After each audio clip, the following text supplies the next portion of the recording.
नमस्कार, state news bulletin में आप सभी का बहुत बहुत स्वागत है। मैं आपके साथ हर्ष चौधरी। बुलेटिन की शुरुआत करने से पहले एक नजर बुलेटिन की अहम सुर्खियों पर। राजस्थान में मानसून की अति सक्रियता फेर सकती है गहलोत सरकार की तैयारियों पर पानी।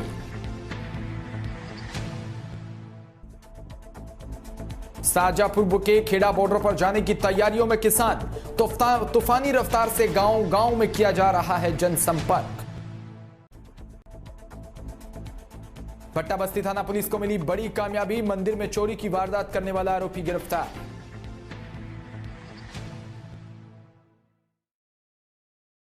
मानसून ने इस बार राजस्थान में 10 दिन पूर्व 18 जून को ही दस्तक दे दी। इससे किसानों को भले ही राहत मिल गई हो, लेकिन सरकार के सामने संकट खड़ा हो गया। मानसून की अति सक्रियता से गहलोत सरकार की तैयारियों पर पानी फिर सकता है। इसकी वजह यह है कि सरकार अभी तक मानसून में सामने आने वाली संभावित परेशानियों से मुकाबला करने के माकूल इंतजाम नहीं कर पाई है। यह बात दीगर है कि सरकार का दावा है कि उनकी तैयारियां पूरी कर ली गई। सूत्रों की माने तो हालांकि सरकार ने पिछले वर्ष मानसून में भारी बारिश से पैदा हुए हालात में सबक लेते हुए समय से तैयारियां शुरू कर दी थी, लेकिन इस बार मानसून समय से करीब 10 दिन पहले 18 जून को ही आ धमका। इसके कारण उन तैयारियों को अभी तक पूरी तरह से अमली जामा नहीं पहनाया जा सका, जिसके कारण आने वाले कुछ दिनों में भारी बारिश होती है तो मुश्किलों का सामना करना पड़ सकता है। खबर रायशे नगर के गसिंगपुर से, जहां 23 जून को शाहजहांपुर के लिए किसानों का बड़ा जत्था रवाना होने वाला है और ग्रामीण किसान मजदूर समिति गांव-गांव में तूफानी रफ्तार से ग्रामीणों के किसानों से जनसंपर्क कर रही है। यहां किसान पूरी एकता के साथ शाहजहांपुर चलने का संकल्प लिया जा रहा है। पूरी ताकत के साथ शाहजहांपुर के लिए किसान कूच करने को लेकर कवायद तेज कर दी है। 200 से 300 वाहनों का काफिला कूच करेगा। वहीं हरियाणा और यूपी के किसानों के साथ संयुक्त किसान मोर्चा के वाहन पर 24 जून को गंगानगर और हनुमानगढ़ के किसानों का काफिला शाहजहांपुर बॉर्डर पर कबीर जयंती मनाएगा। बता दें कि किसानों को 23 जून यानी कल शाहजहांपुर जाने से पहले गंगानगर के गंगा सिंह चौक पर बड़ी तादाद में किसान इकट्ठे होंगे और जिला कलेक्टर के समक्ष गंगनहर में आ रहे जहरीले पानी को लेकर रोष प्रकट करेंगे। आपको बता दें, जीकेएस गांव-गांव ढाणी-ढाणी जाकर किसानों के साथ तीनों काले कानूनों के विरोध में गंगनहर में शेर से कम पानी, फसलों की एमएसपी पर खरीद, कानून संबंधी चर्चा की जा रही है। बड़ी तादाद के साथ शाहजहांपुर कूच को लेकर यहां संकल्प लिया जा रहा है। साथ ही राजनीतिक दलों के नेताओं को गांव में घुसने पर विरोध भी किया जाए, इसी लेकर गांवों में भी किसानों से अपील की जा रही है। आपको बता दें कि केंद्र सरकार द्वारा 3 कृषि कानूनों के खिलाफ पंजाब, हरियाणा और पश्चिम यूपी के किसान पिछले 8 महीने से दिल्ली की सीमाओं पर आंदोलन कर रहे हैं। बड़ी संख्या में किसान गंगानगर से शाहजहांपुर के लिए करेंगे कूच। दिल्ली की सड़कों पर पिछले 7 महीनों से किसान पक्के मोर्चे लगाकर बैठे हुए हैं। संयुक्त किसान मोर्चा ने राजस्थान के किसानों की ड्यूटी शाहजहांपुर मोर्चे पर लगाई हुई है और उस आंदोलन को बल देने के लिए, इस ऐतिहासिक आंदोलन को और ज़्यादा मजबूत करने के लिए लगातार पिछले कई दिनों से ग्रामीण किसान मजदूर समिति की टीमें गांव-गांव संपर्क कर रही हैं कि हमें शाहजहांपुर के लिए कूच करना है। 24 तारीख को हमारे महापुरुष कबीर जी की जयंती मनानी है। दलित और कमेरे कौम का भाईचारा जो इस आंदोलन से बड़ा है, उसे और ज़्यादा बढ़ाना है। उस उपलक्ष्य में गांव-गांव प्रचार कर रहे हैं और जिस भी गाँव में जाकर हमारी टीम प्रचार करती है, मीटिंग लेती है, आगे से किसान स्वयं ही तैयार होते हैं और कहते हैं बहुत समय हो गया, कोरोना की वजह से डर था, हम नहीं निकल रहे थे, हमने बिजाई भी कर ली है, कोरोना भी निकल गया है और कल हम जरूर शाहजहांपुर मोर्चे के लिए पहुंचेंगे और उम्मीद है कि बहुत बड़ा जत्था कल रवाना होगा। साथ ही साथ मैं केंद्र सरकार को चेताना चाहता हूँ। नरेंद्र सिंह तोमर कृषि मंत्री ट्वीट करते हैं और कहते हैं हम किसानों से बात करने के लिए तैयार हैं, पर 3 कानूनों पे बात नहीं होगी। ये कैसी सरकार है, ये कैसा कृषि मंत्री है? 7 महीने से हम सड़कों पे बैठे हैं और हमारा पहला नारा है जब तक बिल वापसी नहीं तब तक घर वापसी नहीं। और ये मंत्री कहता है बिलों पे चर्चा नहीं होगी, बाकी और मुद्दे पे चर्चा की जाएगी। नहीं, सबसे पहले चर्चा बिलों पर, उसके साथ ही साथ एमएसपी के खरीद का गारंटी कानून बनवा कर रहेंगे। 70 सालों के बाद ये आंदोलन खड़ा हुआ है। ये कमेरी कौम का आंदोलन है, ये ग्रामीण भारत का आंदोलन है, ये 85% लोगों का आंदोलन है। ये आंदोलन गरीब आदमी की रोटी तिजोरी में बंद ना होए उसका आंदोलन है। इसलिए अगर लोकतंत्र जीवित है। अगर वाकई में इन्होंने कहना है भारत सबसे बड़ा लोकतंत्र है तो किसानों से अनकंडीशनल बात करें, हमें बुलाकर बात करें और हमारे जो मुद्दे हैं 3 बिल वापस हो और एमएसपी खरीद का गारंटी कानून बनाया जाए, क्योंकि सरकार तय करती है, सीएससीपी तय करती है हमारा रेट, जो न्यूनतम समर्थन मूल्य तय करती है उसकी गारंटी दी जाए कि आपकी फसल कम से कम इस बात पे तो बिकेगी ही। ये हमारी मांगे हैं और जब तक हमारी ये मांगे मानी नहीं जाएगी तब तक आंदोलन निरंतर चलता रहेगा। चाहे 7 महीने हो, चाहे हमें 2 साल लगे, चाहे 1 साल लगे, हम आंदोलन जीत कर ही कराएंगे, अन्यथा हम कर नहीं आएंगे। जय जवान जय किसान। जयपुर से खबर, जहां डीसीपी नॉर्थ पारिस देशमुख अनिल ने बताया कि जयपुर शहर में बढ़ती चोरी की वारदात को मद्देनजर रखते हुए भट्टाबस्ती थानाधिकारी हुक्म सिंह के नेतृत्व में इलाका थाने में आरोपी द्वारा चुराए गए 2 चांदी के छत्र को बेचने की फिराक में था। आरोपी विश्वेश्वर महादेव मंदिर में चुराए गए सामान को बरामद करने हेतु टीम गठित की गई। गठित टीम द्वारा आसूचना संकल्प व तकनीकी सहायता से अथक प्रयास कर आरोपी विशाल स्वामी को तलाश कर गिरफ्तार किया व न्यायालय में पेश कर दिया। 2 दिन का रिमांड प्राप्त कर आरोपी को बताए अनुसार चोरी का माल बरामद किए गए। आरोपी से अन्य वारदात के संबंध में भी अनुसंधान जारी है।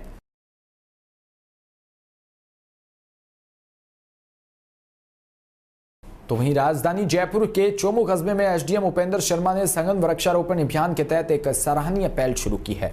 दरअसल अब एसडीएम की पहल पर जंगल में मंगल होगा। कालाडेरा इलाके के गोवावड़ी में जंगल को हरा भरा करने के लिए एसडीएम और नगरपालिका चेयरमैन द्वारा आज पौधे लगाकर पौधारोपण अभियान का आगाज किया। करीब 5 बीघा जंगल में 5000 से ज्यादा छायादार व फलदार पौधे पहले चरण में लगाए जाएंगे।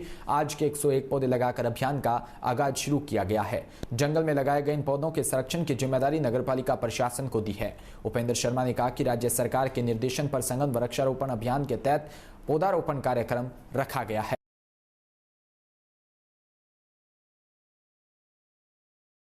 राज्य सरकार एवं जिला कलेक्टर महोदय के निर्देशानुसार जो 21 जून से सघन वृक्षारोपण की शुरुआत की गई है, उसी के मद्देनज़र जो है ये देखा गया कि भाई जो ये एरिया है गुवाहाटी का, जहाँ से नगरपालिका क्षेत्र को जो है पेयजल की आपूर्ति की जा रही है, तो इसी के संबंध में जो है एक बार चर्चा चेयरमैन साहब से हो रही थी।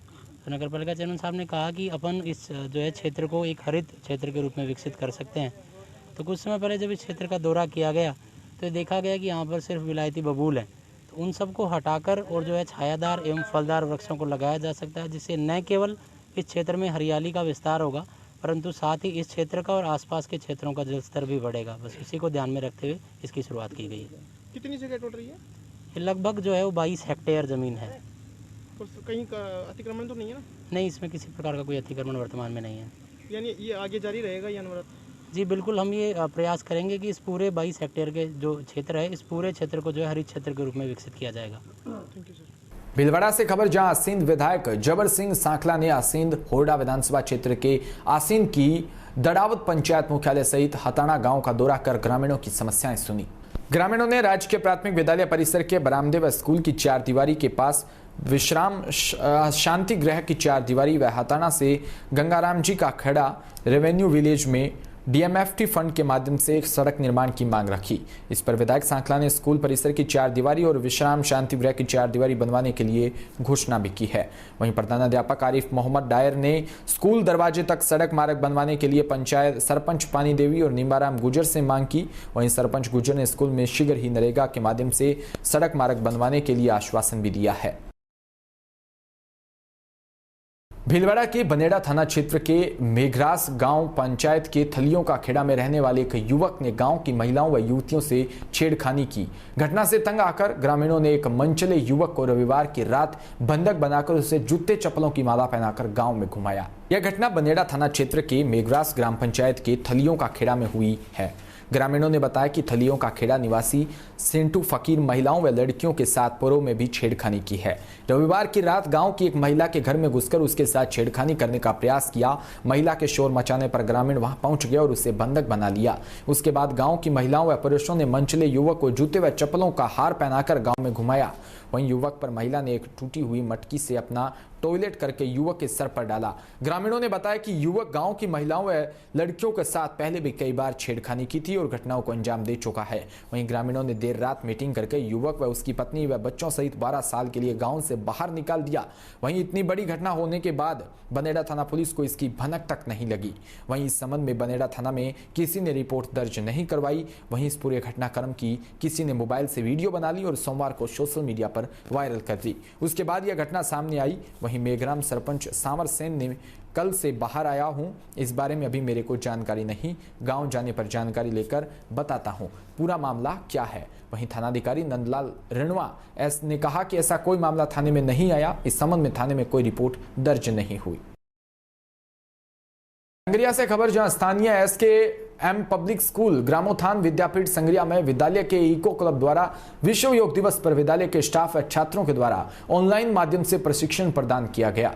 विद्यालय प्राचार्य SK पुरानी मुरारी ने बताया कि योग दिवस पर योग गुरु पूर्ण सिंह व सहायक बिरबल सिंह के द्वारा कटी चालन, ताड़ आसन और वृक्षासन और कपालभाति और अनुलोम विलोम व अर्ध चक्रासन और शवासन इत्यादि योगिक क्रियाएं करवाई गई। पतंजलि योग पीठ के योग गुरु पूर्ण सिंह के द्वारा 10 वर्षों से SKM विद्यालय में योग का प्रशिक्षण दिया जा रहा है। योग दिवस पर छात्रों को YouTube चैनल व Facebook के माध्यम से ऑनलाइन व स्टाफ को कोरोना नियमों के तहत प्रशिक्षण प्रदान किया गया। ऑनलाइन प्रशिक्षण में विद्यालय के इको क्लब प्रभारी योगेश भोभिया, राजेंद्र सिंह, भौतिक विज्ञान के व्याख्याता अमित कुमार ने सहयोग प्रदान किया। विद्यालय के छात्रों व अभिभावकों के द्वारा योग दिवस के आयोजन का योग्य क्रियाओं कर आनंद उठाया गया। लॉकडाउन के समय का सदुपयोग करते हुए विपर परशुराम शक्ति झालावाड़ टीम द्वारा ऑनलाइन एकल नृत्य प्रतियोगिता आयोजित की गई। झालावाड़ जिला अध्यक्ष श्रीमती मंजू शर्मा ने बताया कि आदरणीय संस्थापक अध्यक्ष सरस्वती देवकृष्ण गौड़ के सानिध्य से विपर परशुराम शक्ति झालावाड़ की संपूर्ण कार्यकारी द्वारा बालिकाओं को कला प्रोत्साहित करने के एकल नृत्य प्रतियोगिता आयोजित की गई। नियमानुसार प्रतिभागियों द्वारा राजस्थान की नृत्य शैली का भजन, पोशाक और श्रृंगार आदि का ध्यान रखते हुए ज्यूरी मेंबर्स द्वारा विजेता का चयन भी किया गया।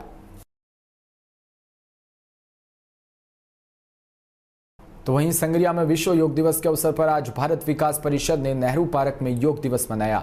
इस मौके पर प्रांतीय रोग प्रभारी कैलाश वर्मा ने योग की महत्वता व पर प्रकाश डालते हुए कहा कि हम सभी को योग को अपनी दिनचर्या में शामिल करना चाहिए। उन्होंने कहा कि योग के द्वारा ही हम अपना शारीरिक व मानसिक विकास पर कर सकते हैं, बीमारियां व तनाव को भी दूर कर सकते हैं। इस मौके पर परिषद के प्रांतीय संगठन मंत्री डॉक्टर संजय जिंदल, सचिव प्रदीप सिंगला, संरक्षक रामलाल बिस्सू, प्रांतीय सह संपर्क प्रभारी अरुण अरोड़ा और निशु कामरा, हर्ष सिंगला सहित अन्य लोग उपस्थित थे। उपस्थित सभी लोगों ने योग प्रभारी कैलाश वर्मा के निर्देशन में योगाभ्यास किया व विश्व कल्याण के लिए प्रार्थना भी की। अलवर से खबर, जहां जयपुर जाते समय एम्बुलेंस में ऑक्सीजन खत्म होने के कारण इंजीनियर राहुल शर्मा की मौत हो गई, जिसके चलते मंगलवार को अपने पिता को न्याय दिलवाने के लिए एक 3 साल की बच्ची के साथ परिवार के सदस्यों ने भी धरना दिया। इस घटना को 1 महीने से अधिक दिन बीत जाने के बाद भी प्रशासन की तरफ से अभी तक मामले में कोई कार्रवाई नहीं की गई। परिजनों ने इस मामले में FIR भी दर्ज करवाई, उस पर भी कोई कदम नहीं उठाया गया। परेशान परिजनों ने अलवर के शहीद स्मारक पर सांकेतिक धरना दिया है। इस धरने के दौरान सभी की निगाहें 3 साल की बच्ची पर टिकी रही। धरने के दौरान मृतक की पत्नी ने DPK न्यूज चैनल को बताया कि जैसी घटना हमारे साथ हुई ऐसी घटना और किसी के साथ नहीं हो रही है और जो भी दोषी है उन सभी दोषियों के खिलाफ प्रशासन सख्त कार्रवाई करे, इसलिए हमने आज धरना दिया है। जो हमारे साथ हुआ है वो किसी और के साथ ना हो, इसलिए हम धरना करते हैं। किन किन दोषियों को आप मान रहे हैं इसमें दोषी? इसमें एक तो ये सुनील चौहान, सुखलिन सिंह, डॉक्टर खान, तैयब खान, इन सब ने मिलके मेरे जो हत्यारे हैं उनकी हत्या ही की। क्योंकि एक नॉर्मल इंसान जब हॉस्पिटल में जाता है तो इसलिए जाता है इलाज के लिए, तो अच्छा से इलाज होके आएगा, लेकिन हॉस्पिटल में डॉक्टर ने ऐसा कैसा इलाज कर दिया कि दिन पे दिन उनकी तबीयत गिरती ही गई। 14 दिन तक हॉस्पिटल में रहने के बाद 14वें दिन डॉक्टर कहते हैं कि इनकी हालत क्रिटिकल है, आप इनको ले जाओ। ऐसा क्या हुआ? पहले क्यों नहीं बताया डॉक्टरों ने हमें कि आप ले जाओ उनको? 7 दिन, 5 दिन, 4 दिन बता सकते थे ना हमें डॉक्टर। 14वें दिन तक रखा उनको और फिर कहते हैं कि आप ले जाओ, वो भी शाम के टाइम। शाम के 7:30 बजे आप जवाब देते हो कि आप अभी पेशेंट को ले जाओ, ये मरते हुए नहीं देख सकता हॉस्पिटल में। तो डॉक्टर में इतनी दया नाम की चीज़ नहीं थी क्या कि आज रात रुक सकते हो आप, कल सुबह ले जाना।